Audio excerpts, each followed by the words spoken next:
Hello everyone, welcome to the live stream.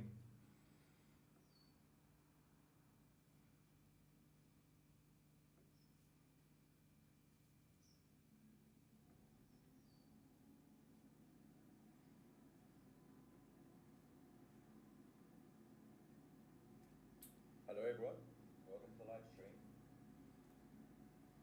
Okay, all good. Welcome Roby, good morning to you. I'll just read out the comments because they're not visible on the screen, but you say thank you for the video and God bless. I'm having a hard time joining and sent you an email. Thanks, Roby. Just make sure you've got the correct email address. And if you send it straight to me, I'll put my email address up here right now.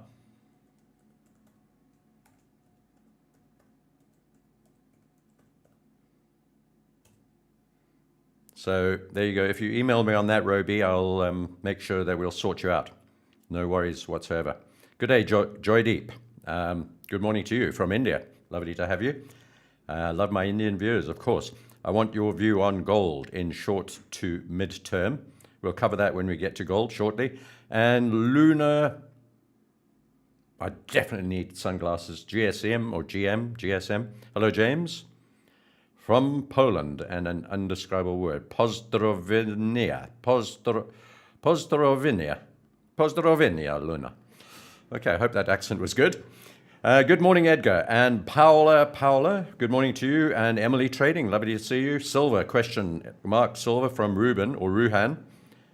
Denise, hello to you too. Music Whisper. Suresh.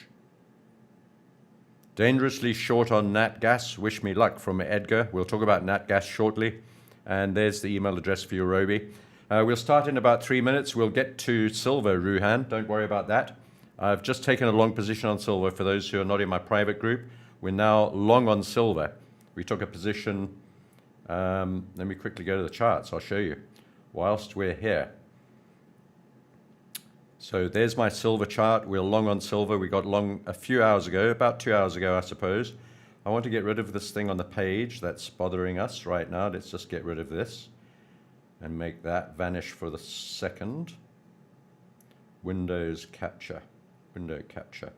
Let's just hide that. Or is it browser?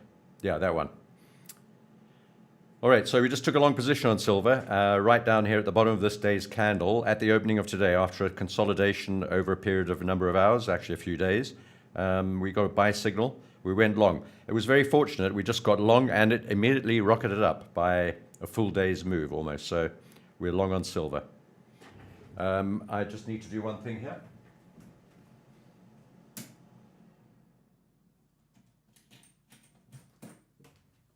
I do apologize. I didn't want you to see me. They're not pajamas. They're Tibetan pants. I have a battery in the background there which makes a terrible noise whilst it's charging. And the battery is there for, in case of load shedding in South Africa, which means the power goes off quite often. We have to have backup in our houses. So we'll talk about Ruhan silver, but that's our current position. We just went long at about 34.5, thereabouts. Was it 36.5? Can't remember. It was a half, 36.5, just below there actually, 36.4 something. We're currently trading at over 37, so a nice little rush up there earlier in the day, very early in the day. Good day, Nunal Saipa, nice to see you. And Music Whisperer, gas peaked 5 minutes ago, time to short. We'll have a look at natural gas shortly. Music Whisperer, good afternoon from London, Blue Jail. Beautiful London, my hometown of birth. Hi, Amkar. Good afternoon to you too, MD, Ruhan. Full house here, everyone. Robson Jr. to you as well, and Luna, and Edgar, and another one from Luna. So we're going to cover all of these things, and we're starting right now. I'm going to go to my charts. Please put up your questions. But before I start, and I'm going to deliberately pause here, if you're not subscribed to this channel and you're viewing, I'd encourage you just to subscribe. That's all I ask for from you in return for the effort that I put into these videos. So if you have not subscribed, and about 40% of you have not, I would encourage you to go do that right now. So I'm going to come to the energies at the end of this session, but I want to start again on the left-hand side with currencies and go through what I think is happening here on the dollar. And as a result and a consequence of that, the Forex majors, including the euro, the pound, the Japanese yen, and then a few of the minors like the Australian dollar, the CAD, and a few others, South African rand, we'll talk about later. But essentially, I remain short in my view on the dollar index, and this is the DXY chart. The dollar index is an index which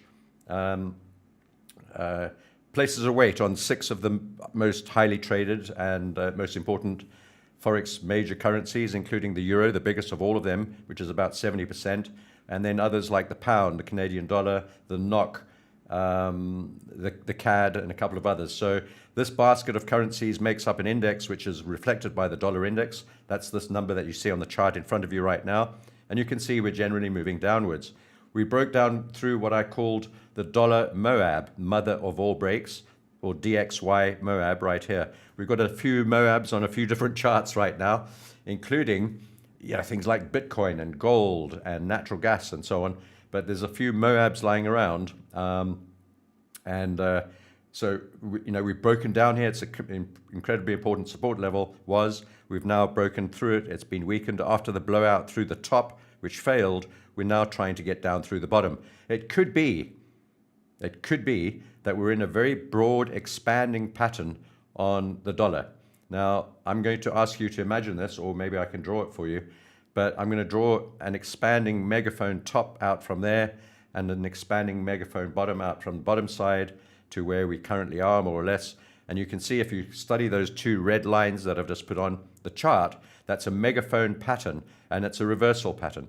And what it means is that once we've moved up, like we have done prior to this pattern, the fact that we moved down isn't the best, but this really should be right at the top. But it is a broadening, expanding megaphone pattern, and the likely result is either a breakdown through the bottom and a confirmation of the breakout by moving down to the support levels at 93, maybe at 90, or we'll bounce off here, and we're right there at the moment. So, we're more or less, at least, I haven't drawn this perfectly accurately, but we're more or less there right now. I could actually move this slightly lower. That would actually make it even more of a symmetrical broadening pattern and would take us down to this bottom level here. So generally, I think 93 for the dollar index is my target, considering all of that and considering what we see on the euro. We're trading at 98.6 now, so 93 is 550 pips below us. If the dollar does move down by 550 pips, we'll probably see the euro, the pound, and the Japanese yen strengthened by that amount. Maybe not so much the Japanese yen, but maybe the Japanese yen will actually do even better than the other currencies. There is talk and acceleration of the Japanese yen carry trade unwind, which is now being forced more and more onto the Japanese. And there's going to have to be a gradual flow back into out of some of the other assets where cheap yen has gone into, or cheap borrowing yen, back into the yen, and perhaps potentially a slowdown in the Nikkei, and a strengthening of the yen, which would push the yen down below the current levels, down towards the 120 level. So, having said all of that, we've just taken profit on the euro at the top Bollinger Band right here, struggling a little bit and probably due for a bit of a pullback. So, I'm looking for the euro to pull back into some more sensible levels. My target up there, remembering that we have 550 pips to go on the dollar if we do reach down to 93. So 550 pips on top of where we are right now takes us to roughly 1.2, the big round number, up where my question mark is. That's my ultimate target for the euro, but I think we could pull back down to the 20-period moving average or the 50-period moving average on a, not something I generally like to trade, but a mean reversion. A lot of people like to trade mean reversions. I think we're probably due for one on this. Having said that, we're still long on our Australian dollar, US dollar long trade, and this is gradually working its way towards the symmetry which I've been seeking for so long. What is interesting, though, is that we're lifting up from the trend line. We have a long position from down there where you can see the green arrow. We're lifting up from the trend line and holding the 20-period moving average as that rises in sync with the price. So we are actually being a little premature on this liftoff. This date here is the 1st of July, and we're now 17th of June. So just under 2 weeks before we should get a symmetry forming here, and this would be an inverse head and shoulders pattern or a squiggly upside down squiggly bracket, and that would take us back up to the top here at around 0.69. Probably could get to 0.7 or there above, 0.75, and sometimes, quite often, every number of years, the Australian dollar likes to get up into those levels. So that's it on currencies. We're long on the Australian dollar, and that's it for now. We're also short. Well, I'm sort of purposely ignoring this because we're not short. We were short, but we're now hedged on the euro yen. I've got another chart up on this page which I want to show you shortly, which is the pound Japanese yen, GJ. This is EJ, euro yen. And we were short over here. We hedged on the breakout above that Fibonacci level, and we're moving up. Very interestingly, on this euro yen chart, we have now reached the 0.618% Fibonacci level, and I'm looking for this to turn down to unhedge, take profit on that long position, and use the profits on that long position to mitigate or offset the risk of adding a new short position. Then we'll have 3 short positions, one from there, one from there, one from there. I know a big spread between them, many hundreds of pips, but this is trading at $170 yen to the dollar. So a pip is not a pip, as in the same sense as a pip on the Australian dollar, which is trading at 0.65, much, much smaller monetary amount attached to 1 pip percentage point. So we're short on that, but we are hedged, so essentially we don't have a position. I'm looking to exit that at some point, either where we are right now, 167 and a bit, or even up at 161. And that's the next Fibonacci level and the 78.6% fib over there. Right. Let me just quickly check the comments. If you can or can't hear me, or if there's any sound problem or anything. Good day, Devram from Brussels. Lovely to see you. Brussels, another place where I spent some time as a child growing up. I went to school. I learned French, well, Flemish, I suppose, living in Brussels City, next to the sugarcane patch.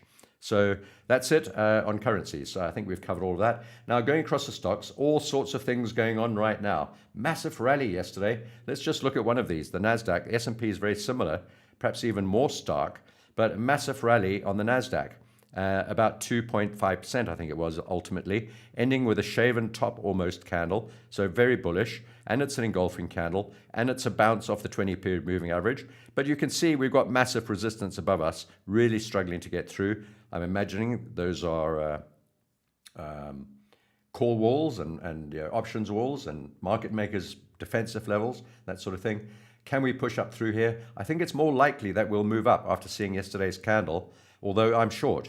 I don't mind it moving up because I'm also long on a whole bunch of crypto plays, and they're kind of moving in sync at the moment. And I fear that if the NASDAQ and the S&P suddenly decide to plunge down 5, 6%, 10%, then we could see crypto following suit. I really don't want that to happen. My main weighting right now is in Bitcoin. So I don't really mind if these move up. I think they're more likely to, although I do have 2 short positions on the S&P and 2 short positions on the NASDAQ. I'll have to hedge those entirely if this market bursts up later on today, which it may very well do. I don't know. We're holding above the 20-period moving average on both of these charts, top left-hand side of your screen, NASDAQ, S&P. Right, I did say we'd look at I'm going to backtrack very quickly to the pound yen. I neglected to carry on with that. I was looking at this channel that we're trading in. It's a downward sloping channel, which is actually bullish. And we've broken out through the top somewhat, a little bit of a tickle through the top there. So I was actually hoping to sell into this top of the channel, but notice the top 200-period Bollinger Band is way up above us still, and we probably need to reach that. And that means we could get up into this order block or these previous swing highs. I'll be looking to sell this one as well when and if, and it is already starting, I do believe. Excuse me, I'm going to have a sip of drink. If and when the yen carry trade sort of accelerates its unwinding, it will also drag the pound yen and the euro yen and the CAD yen and the Aussie yen and any other yen pairs, including the dollar yen, of course the main one, drag those all down along with it.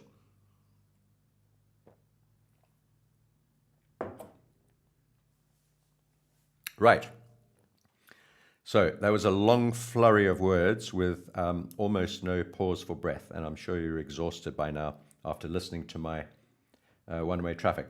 Now, so that's it really. I'm looking at a few other names apart from the indices. As I said, we're short on the indices, but we're willing to hedge those if that should happen. But I'm also long on NVIDIA. You can see my entry positions denoted by the green arrows on each one of these charts. Let me open them up one by one. Tesla, we're long at the bottom of that candle from yesterday. This is the daily chart, yeah, at the 200-period moving average. A dip down, a hold at the 50, move up, back down to the 200 and the 100 confluence and the 50, the red one, and bouncing up from there. We're being held down by the 200, by the 20 rather, right now today, and that's curling down on top of us. We need to break up through there. I imagine there's a call wall there too. Harley, stop it, lie down. I've got my dog Harley, who's missing mum. I'll show you a picture of Harley later. I can do that now. Harley's feeling rather confused and upset. This is Harley, the rescue dog, just out of interest. She's a Dachshund cross, and she loves food and escaping. And she also misses her mum, who's gone out. So Harley, you lie down there. Lie down. Lie down. Lie down. All right, so back to the charts. So we're long on Tesla. We're long on ARC-K. This is a new play. First time I've been in this trade for, I don't know, maybe 2 years now. But basically just breakout of this channel. ARC-K was beaten down by some 80 or 90% from its highs. This is the Technology Innovation Fund, Cathy Woods, and we're now long. The weighting of this fund includes things like a lot of crypto and Tesla, AI stuff, medical technology, new tech. It's an innovation fund, and I think it's got a chance.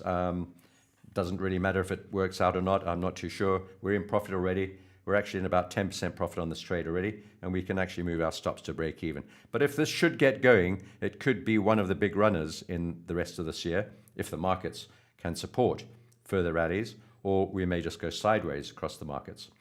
So that's ARC-K, Tesla. ARC-K has got a bit of clear space above it right now, and NVIDIA, we're also long on this.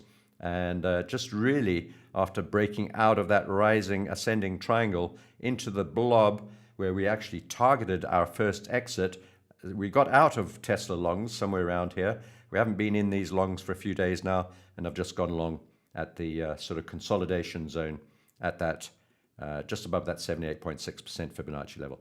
So the markets need to actually be able to support all of these things moving up. If the markets don't move up, the NASDAQ, the S&P, the Dow, the small caps, Russell 2000, if none of that moves up, nothing's going to follow suit and everything will move down, including what's on this page, Ethereum, Bitcoin, XRP. Let's talk about the cryptos to start with. Very, very simple. I have a long on Ethereum, plenty of longs, a fair chunk on Ethereum, plenty of longs on Bitcoin, and a fair chunk on XRP. I'm going to talk about Bitcoin, but let me start with Ethereum. I'm just going to quickly touch on the other two, and we'll spend a little bit more time on Bitcoin. Ethereum, pretty simple. Ethereum had a really good run late last year, moving up. We broke out of that ascending triangle, flat top breakout. We love these flat top breakout ascending triangles. We got long there. We got long at the bottom here, and I've actually just got long again now. We've got some positions higher up, and this is not a clean trade, but it's turning into a clean pattern. And we've got a nice move up. We bought some down there at that consolidation zone. You can see it's clearly trying to bottom there. Moved up, a nice ledge, then a big, massive rally. There's the bull flag pole, and then the bull flag. That's what we're in right now, and I think we could get the same size of this move. It's about $1,000 to $1,200 above where we are now if we keep the symmetry and we have a technical target. So let's see how we go. These are all looking a little bit weak today, and I don't like that. And I thought yesterday we had a bit of a wiggle going on, a bit of momentum, upward momentum, but we've now failed once again at the underside of that trend line on Bitcoin. We are holding above the 20 still, the one that we broke out above yesterday after languishing under the 20 for a number of days. Yesterday we managed to break out, clear it, and close above it. Today we're just touching it, relying on top of it as we speak. There's the 50, a more sensible and robust and determined support level.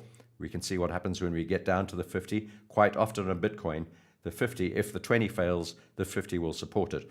So that's where we are in Bitcoin. Basically, we're looking for liquidity to come into these markets. We can see some of that already happening. I put some posts up on X this morning about the M2 money supply. We've now reached an all-time high of 22 trillion. Is that right? Yeah, 22 trillion US dollars. The M2 money supply has just tipped that in last month. I think it was last month, or maybe it was April. So money supply is increasing. There's a general feeling that these markets are moving up. We're very close to all-time highs on crypto, on the stock markets, NASDAQ, S&P, all of that sort of thing. Very close to all-time highs. Are we running out of steam?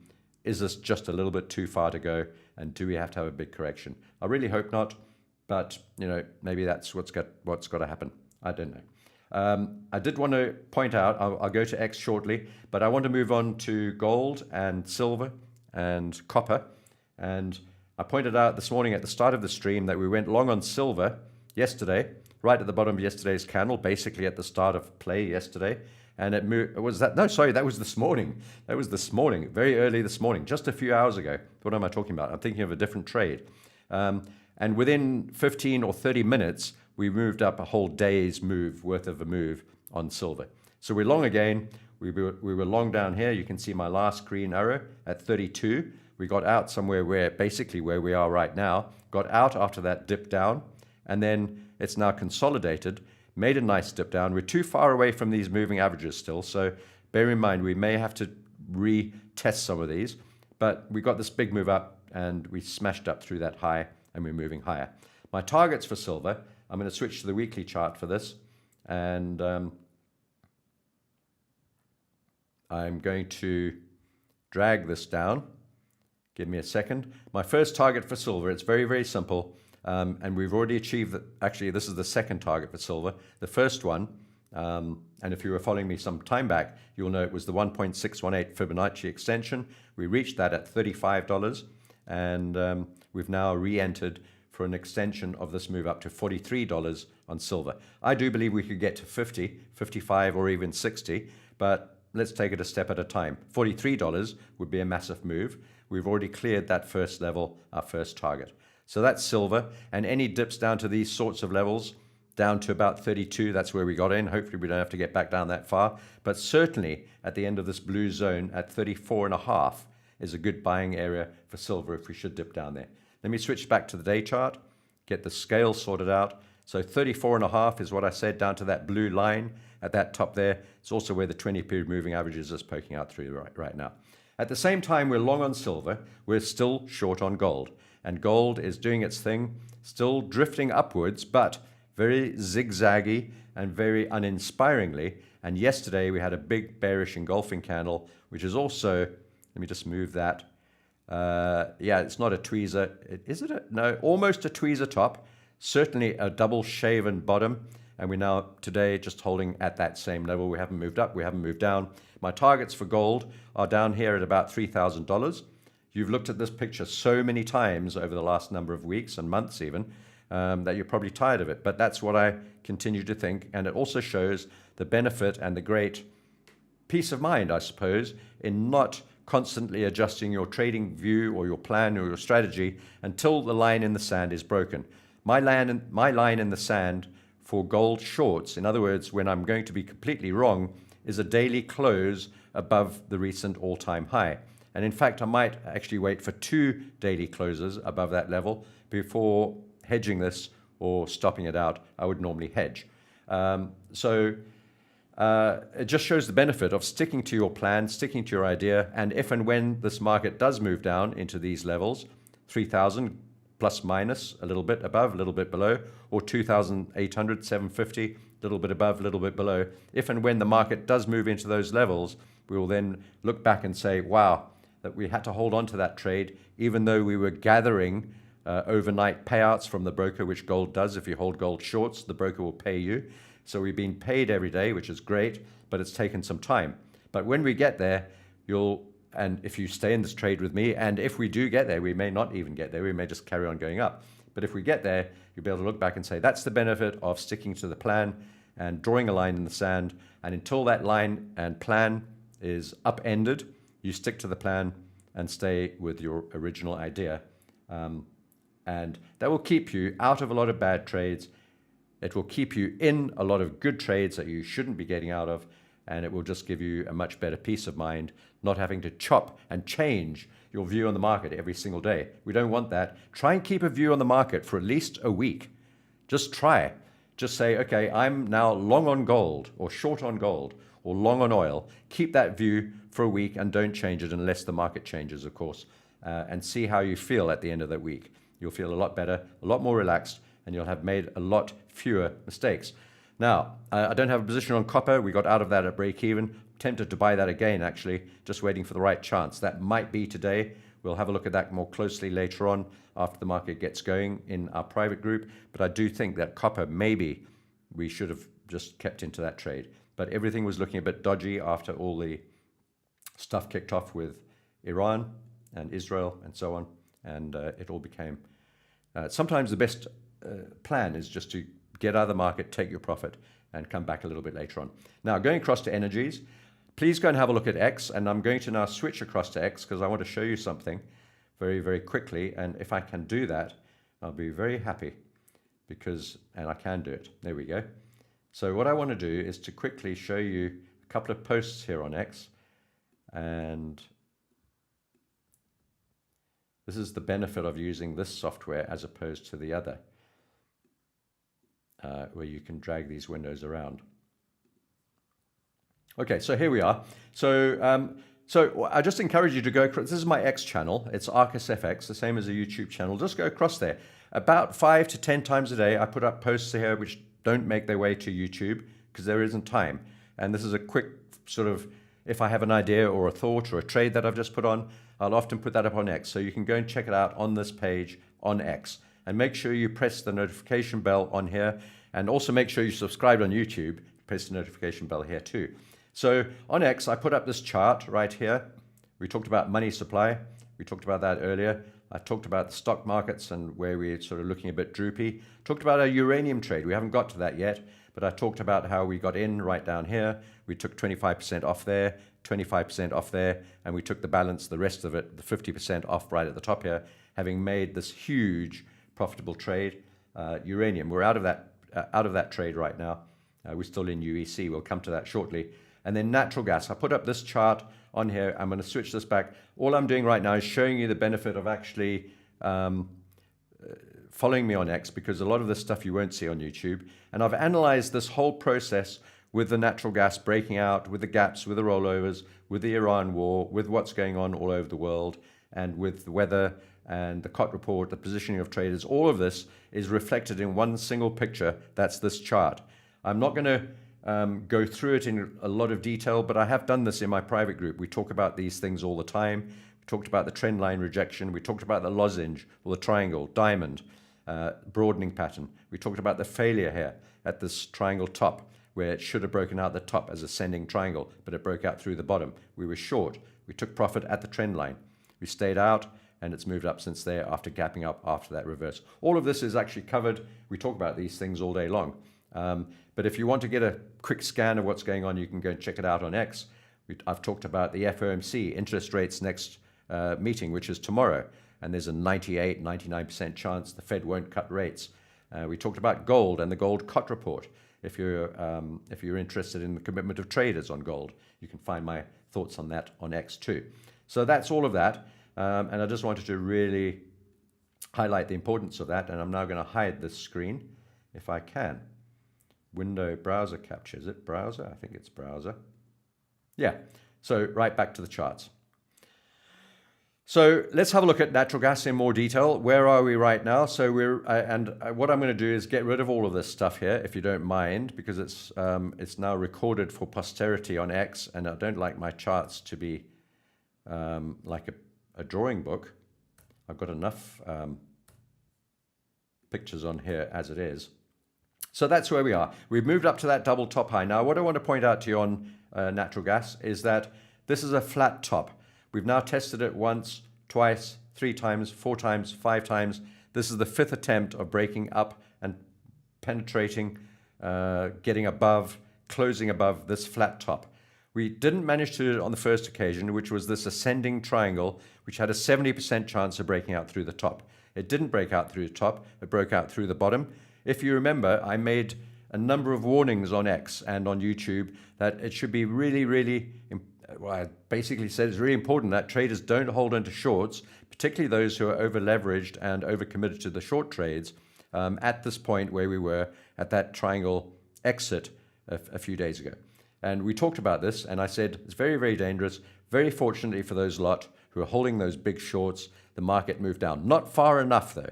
Most people are holding shorts from much lower down, from 330, 340 into these order blocks and even further down. And we're hoping for this to keep on moving down into the anticipated path that I had drawn on. It was not to be. We bounced off that channel top. It's a really important line. It's becoming more and more important, so we'll keep it on there. But we bounced off it perfectly, and it's now a very well-respected line with a big spike high. Immediately formed a lozenge or a diamond pattern, starting off as a megaphone and then narrowing down into this side on the right-hand side, and then gapped up over the weekend and moving up towards this top. Now, the time is, my time is 14:26. This candle opened at 12, so it's 2.5 hours old. This candle still has an hour and a half to go, and so we won't be making any trade decisions until at least then. I don't know how this candle will close. It's a 4-hour candle. Looks kind of like we're rejecting there. It's a very, very important level, and we've approached it very aggressively. It's a flat top. Often this will break out. My money is on this breaking out higher. So where could we get to? Well, if we don't break out higher, we move lower. My targets are obvious and clear. First of all, the channel top that we bounced off on this last occasion. Then this rising red trend line, these order blocks, all the way down here at about 3.3, ultimately about $3 down here. But I pointed out something, and I'm going to do it one more time just quickly before we carry on. This is a potential messy but compact head and shoulders pattern here on the natural gas charts. I don't like head and shoulders patterns. I think we're going to break out through the top of the right-hand shoulder. But if we don't, and we carry on moving down, particularly if we reject here sharply, even with a spike high up to maybe $4, $4.30, maybe $4.12, 20, something like that, that would form a better right-hand shoulder. But even if we just move down from here, and we did have a head and shoulders, once again, I must emphasize, head and shoulders are not my favorite patterns. Most often they don't work out. They're too easily spotted, too readily anticipated, and too aggressively acted upon many of the times, which basically negates and invalidates the pattern. If it did work though, the targets are much lower than $3, and we'd be looking down in the mid-2s, 2.5, 2.2, 2.6, 2.7, down into these levels here. So that's a very important caveat for the bulls and maybe something encouraging for the bears. But right now, as we stand, we're pushing up into that flat top. We've tried once with an ascending triangle. We've aggressively approached it after an aggressive reversal, bounce off the trend line, lozenge, diamond pattern, a gap above all the moving averages, just gapped straight above them. We're right now back at the top. So I've got no positions on natural gas, but I'll be looking to sell higher up or buy lower down. And of course, I'll be watching for chart patterns and moves on these charts all the time. When it comes to oil, another interesting one, and super simple and super plain to see, really. If you remember, I was looking for a move back up into Moab to sell. We did sell at the top of Moab a few days ago, and I thought that would hold the price down. I didn't know that Israel would be obliterating Iran's energy industry, conventional and otherwise, and also their military. But during all of that process, oil spiked up through Moab, through these moving averages, the 200, the 100, but only to the top of the channel line. And obviously, I was waiting there to sell, and so was a whole bunch of other people, and immediately sold at the top there. At the top of the channel, I didn't get precisely the top. I got pretty close, but that was in the middle of the night, my time, and I don't know exactly what time it was, probably about 2 or 3 o'clock in the morning. So I almost got the top, not quite. We sold there. Now, what normally happens with these big spikes in war, and the rumors of war and the chaos and what what's going on, what's been bombed, what hasn't been bombed, whether politicians saying pipelines, are they all intact, all that sort of thing. And what you'll often see is these a big lot of thrashing around, knee-jerk reactions, big plunge, rally up, just to the channel top though, exactly where it should have gone and exactly where we wanted to sell and basically did sell. And we moved down very dramatically back to the 200 period moving average and my blob, which is where I wanted to sell. We did sell a bit there, but I thought we would stop there. And bouncing back up off there again. Now, this is a sort of a bouncy, if you can imagine a bouncy ball, or a golf ball or whatever, something like that. You drop it onto a concrete floor, it'll bounce about 30 times, and each bounce gets roughly, 65% of the height of the previous bounce until the thing stops bouncing. And that's what normally happens in these situations.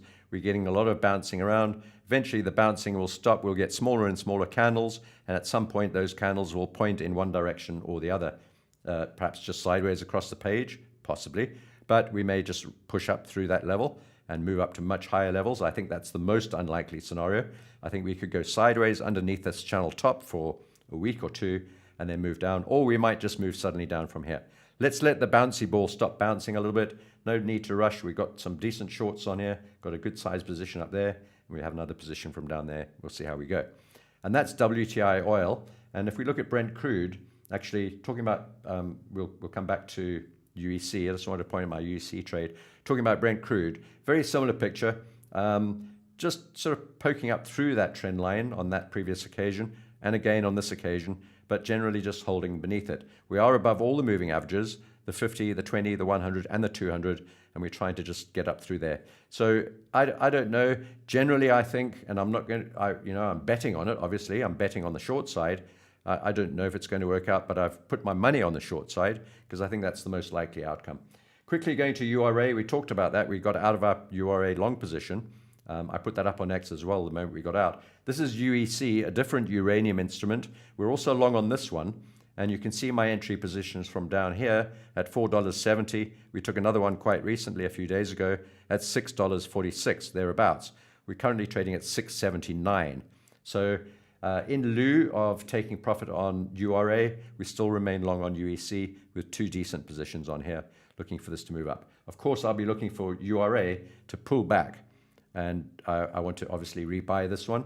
And there are two yellow zones into which we could pull back. First of all, around 32 to 34, and then down here just below 30 at about 28 to 29, and maybe 30, the top of that gap there.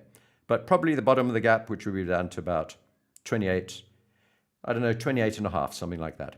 So pullbacks on URA, holding long on UEC, nothing on natural gas, and still short on Brent crude oil. Not Brent crude, WTI oil. Very quickly across here on the RAND, the VIX, the US 10-year, and TLT. Just looking at the comments, I'll get to some of those shortly. We're still long on the RAND, dollar RAND.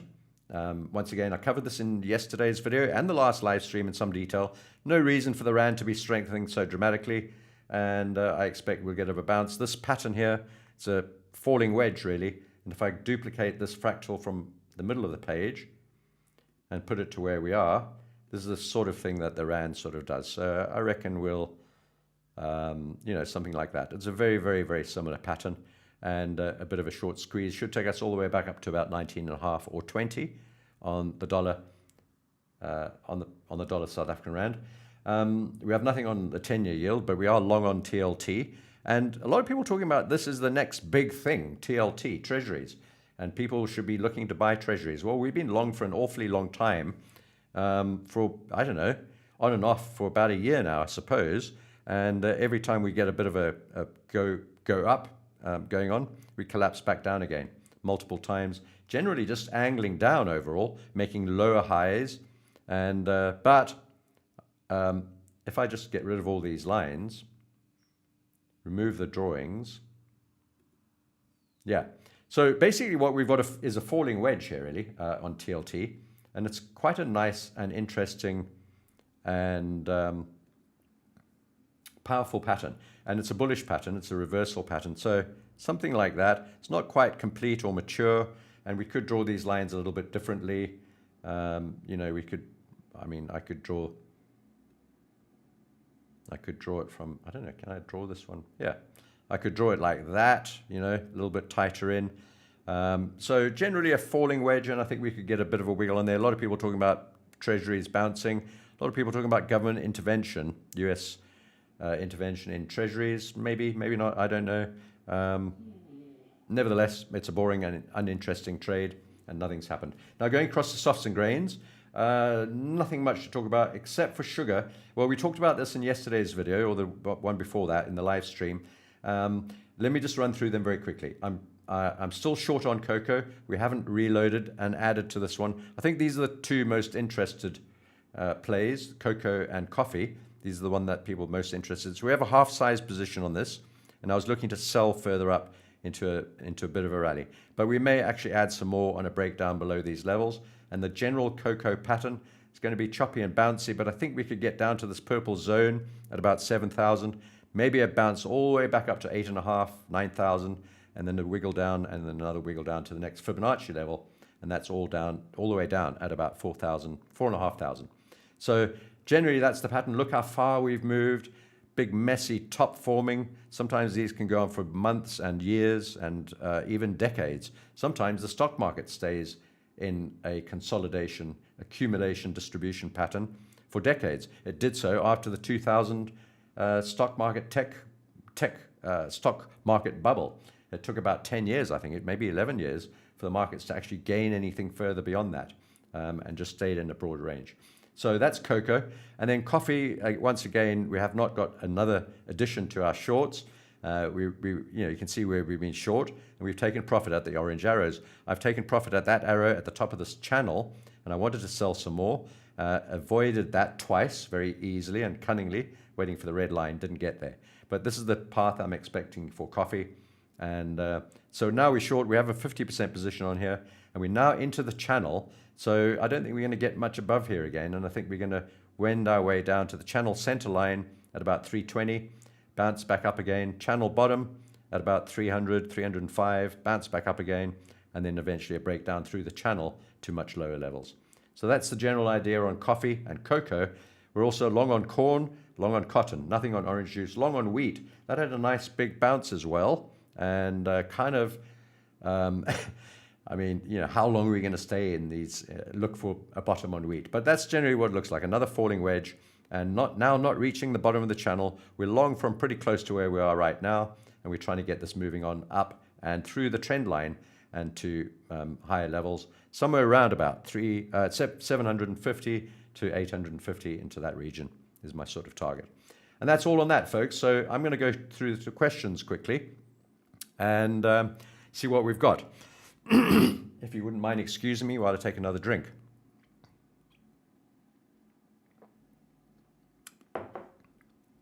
All right, let's get into this stuff. Good day, Ruhan and Robson. Nice to see you. Luna's long long WTI from yesterday. Okay, well done to you. Good move on that. Hi, James. Namaskara to Arma BP. Edgar, a very important question. How is Jinx doing? Jinx is doing great, Edgar. Actually, Jinx is around, and she just keeps on going. She's really old, but she's doing really well. Eats twice a day and behaves herself and cuddles and purrs and does all the right things that cats are meant to do, not showing any sign of illness or age. But thanks for asking, Edgar. Nice to be on the live stream with you too, Jazz S. What time did this live stream start? This live stream started 38 minutes ago at 8 a.m. Eastern Time, New York time. Yeah. Sergil, you want to know about crude oil? I think I've covered that unless you've got any supplemental questions. Devram, your question is this. James, when I check the quarterly chart, the 3-month chart of the euro against the US dollar, it seems like the downtrend coming from 2010 seems to be broken this quarter. If you look at the euro, US dollar, quarterly scale, do you agree? Yeah, I do think the downtrend has been broken, Devon. I don't need to look at the chart, but yeah, I do. We had a big clear out through the bottom on the euro. It started off it sort of culminated the downtrend, and we've now broken up through that downtrend, having cleared out through the tops, and we're now moving up into an uptrend in the much broader picture. And I think we could get to 1.2 and maybe even higher on the euro, actually. I know that's not a very popular view. A lot of people are pretty negative on the euro and Europe and the economic prospects of Germany and the European Union. And of course, there's all this war going on. So generally, it's not a popular view. But at the same time, the charts don't lie, and they tell the story. So yes, we have broken out in euro, and it's heading up, not down. Robson, I need your opinion, Mr. James. I'm currently hedged on natural gas. I have a long position at $4.18 and a short at $3.65. What would you do if I was you? Okay, I think that's pretty simple. They're very far apart, your hedges, Robson. You got 18 cents plus 35. So 53 cents apart on your hedge. one long, one short. Long right at the top, short right at the bottom, the worst possible situation you could be in. If you were the other way around, it might be a bit better. But you're long from a very high price, short from a very low price. The only thing you can do, and this is what, I'm not saying it's the only thing you can do, the only thing that I would consider doing is not doing anything. And wait for the price to get to one of those levels, and the price will get there eventually. It might take months, it might take years, but eventually, I don't think years, but eventually you'll get to either $4.18 or $3.65, and when you do that, let me know, and then we can talk about it depending on how the price action looks and what's going on. And if you don't know what to do, and you're not able to get hold of me here on YouTube or whatever, or on X, just join my private group. It's, there's a discount going on at the moment, 30% off. It's $60 a month, and I'm sure you'll save that money by not messing up this hedge that you've got going. But be careful with it. They're very far apart. You hedge right at the top, long right at the top, short right at the bottom, kind of where we are right now, actually. Where are we? Did you say 365? Let me have a quick look. Oh, so you've just hedged, actually. Well, not quite. We're at 379 now. So 365. Yeah. So I just don't think do anything right now, Rowie, until the price gets to one of those levels. And then if I were you, I'd get hold of me, James, find out what I think about it at that time. I can't give you any advice in advance because I don't know how the price will be approaching those levels, or how the price is reacting to those levels, or whether those levels may have changed in terms of the structure of the market. All sorts of things can change. We may be approaching the rollover. The rollover conditions might change with contango backwardation, all that sort of thing. So it's quite an important decision that you've got to make here, and I wouldn't make it quickly. Don't rush into it. That's what I would say. And get some advice before you do anything if you're not sure. Probably join my private group. And not because I want your $60, but because I don't want you to lose all your money. And the best place for me to deal with these sorts of queries is in there. And I can actually even make extra videos and things like that, answer questions live, face-to-face. So if you are struggling with your trading, that is the best place for you to go to. Or if you just want to learn stuff, or you just want to trade within a community with other traders and not freak out, go mentally insane and unstable, trading in your basement alone with computers surrounding you and weird noises in your head. You don't want that. It's a good idea to trade within a community. So, Ray, you want an opinion on platinum and palladium? Yeah, Ray, my opinion on them is we were long and we're not in those anymore. I don't like trading them very much at all. They have been trading in a very broad range for the best part of, 5 years or so. They're not attractive instruments for me to trade. If you want to trade metals, I'd rather trade gold, silver, and copper, and uranium. They're all metals. They all trade far better, more technically, more trend-like, more predictable, more volume, more well-behaved, all those sorts of things, plenty of reasons. And if you look at the platinum or palladium charts, going back over the last 5 or 10 years, you'll see it's a complete mess, and it's not really the sort of thing you would like to be trading if you want to be trading trends, or if you're a swing trader like I am, and I believe most people should be swing traders. But if you're a swing trader, you shouldn't be. That's not the right sort of market for you, because it's spiky. It looks like the VIX. It looks like natural gas. It's not an exciting, trending, and profitable market, in my opinion. Although there are ways to trade it, but it's a whole different trading process, whole different approach to that market. And it's a spiky range market with very spiky spikes to the top, very spiky spikes to the bottom. And just a few weeks ago, everyone was saying these are going, through the floor, and they're doomed. Platinum and palladium right down at the bottom spike. We've now had the top spike. So what are you going to do at the top spike? You're going to sell, or are you going to hope for it to carry on going up? I don't know. Most of the time, it'll just come back down again. And the next thing that will probably happen will be a bottom spike, in my opinion. And that's very simply, I've just put it in a very simplistic form. Don't quote me on that and tell people that I'm so simplistic that I'm barely functioning above an IQ level of 4. That's not the case. I'm just simplifying it for the sake of space and time. So that's platinum and palladium, Ray. So, yeah. Inks, less action, less mistakes. You're quite right. Cotton hasn't moved in a while. Would it be wise to look elsewhere? Yeah, so all of these commodities, thanks for that question, Ray. All of these commodities have been terribly boring and unrewarding and just tying up capital, really. So I'm slowly getting out of these. I'm out of half of my cocoa, half of my coffee.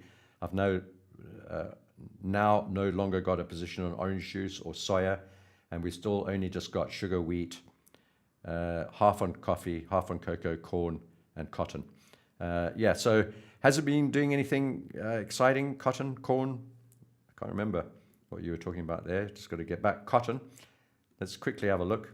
Yeah, so basically sideways. But cotton, I think, is actually one of the nicer looking charts here, by the way. And we've definitely got a bottoming process going on here. You can see all my long positions. These ones are actually obsolete now. It's these last ones down here. You can see all my long positions. A couple of them are out of the money, a couple of them are in the money.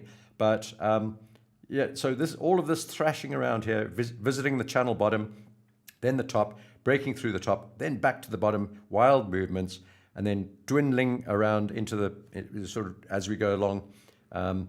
It's that sort of bouncy ball effect that I was talking about earlier with something else that we were talking about. What was it? Oil.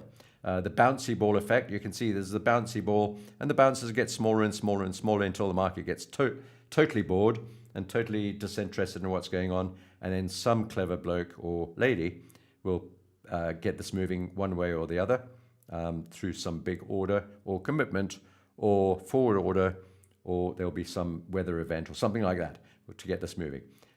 Right now, there's no interest in trading much cotton. Not much volume, not much movement. Good day, Alju. How are you? I'm fine, thank you. What about NATGAS? We've covered that already. Just literally joined your private group as well. Oh, well, fantastic. Thanks, TC. Appreciate that, mate. I'm assuming you're a bloke. Although it doesn't really matter, because in Australia, where I used to live, if you're a bloke, you can call a lady mate as well. So welcome to the private group, TC. Really pleased to have you there, and come and say how's it. Say hi. I thought that was Harley. Come and say hi and say hello to everyone, and we'll have a chat in there a little bit later on as we go through the day. Can crude go down? Rakesh, we've covered crude. And Elizabeth Toll, do we know why was that spike on silver? I don't know which spike you're talking about, Elizabeth. Oh, you're a bloke. Thanks, TC. Not a Sheila from Australia. The spike on silver, I don't know what I'm assuming you're talking about silver. Why the spike on silver? Well, that's what charts do. They move. Prices move up and down, and silver moved up. That's all I've got to say. Doesn't matter why things happen, folks. A lot of people try to explain why the markets do this, why they do that, or try to anticipate. If four pipelines are taking out in northern Iraq, how will that affect the oil price or the natural gas price? Or what caused that spike up in the price of the pound against the US dollar? It doesn't really matter what caused these spikes. There's always some reason, of course. The market has moved. There have been orders placed. There have been options traded. There have been futures committed to. There have been deals made. There have been weather things going on. There have been plane crashes in wherever that was, and Boeing stocks collapsed because of that. Whatever it might be, doesn't matter. Your job is not to worry about what causes things to happen, or to even try and predict what's going to happen because of certain news that you anticipate may affect the market or may come out and do something untoward to your trade positions. Don't do that. You don't know what the news is going to be, and you don't know what the effect of the news on the market will be either. It's all very well knowing that Jerome Powell is not going to hike interest rates tomorrow, which he probably won't. Once again, you can go to X and check that out for the reasons why, looking at the polymarket bets on the interest rate FOMC decision. But even though we know that there probably won't be a rate hike tomorrow, do we know how the markets will react? No, we don't have a clue. Do we know what Jerome Powell is likely to say in the meeting after, half an hour later, after the FOMC announcement? No, we don't know what he's going to say. And if we did know what he was going to say, we also don't know how the market might react to that. So trying to anticipate, trying to pin news items or developments or politics, trying to pin market moves onto those things, or trying to anticipate market moves because of those things, like the price of oil going up when Russia invaded Ukraine, or like the price of natural gas when the Nord Stream 2 pipeline was blown up by we know who. Did the price of natural gas spike suddenly when that pipeline blew up? Did it stay high, or did it carry on moving down? These are the sorts of questions that you just don't know, and you don't know who will benefit the most from many of these things that happen in the news and politics. So it's way more complicated than you could ever anticipate or imagine, and you'll never know what's going on behind the scenes, and most politicians will never know. Donald Trump doesn't know a lot of the stuff that goes on, I'm pretty sure. So yeah, I don't know, sort of rambling on about that. So no, we don't know why that spike was on silver, Elizabeth. I'm sure there's a reason. I'm sure someone will find a reason, but I don't know myself, and I'm not really interested. Nunal Sapar, my name is Christine. Thanks for teaching us mortals. Well, it's my pleasure, Christine. Thank you for attending. And Ignat, Fat Fingers events also may happen. Yeah, Fat Finger events as well. So folks, I hope you enjoyed that. I really enjoyed it myself, and thanks for being here. Let's see if I can give away some memberships. I can. Can I? Not sure. Let's just see if I can give away some free memberships here.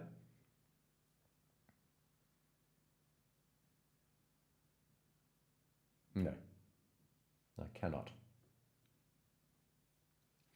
All right, folks, well, have a wonderful trading day. And on your way out, please press the like and subscribe buttons and consider joining the channel for $1 a month. There's a link below that says join. Click on that button. You'll see another video of me talking to you, explaining to you why you should join. Once you watch that video, click the button, pay your $1 and come and join us in this community. And if you really, really want to join the inner circle, so to speak, you can join the private group. There's a link below as well. And good luck trading today. I hope it's going to be a good week and that everything's going to work out okay. And more than anything, I just hope that all of these hostilities will settle down, people stop dying, and things get back to a bit more peace and tranquility, and we can start building towards a better future in this crazy, strange, messed up world. And here we go.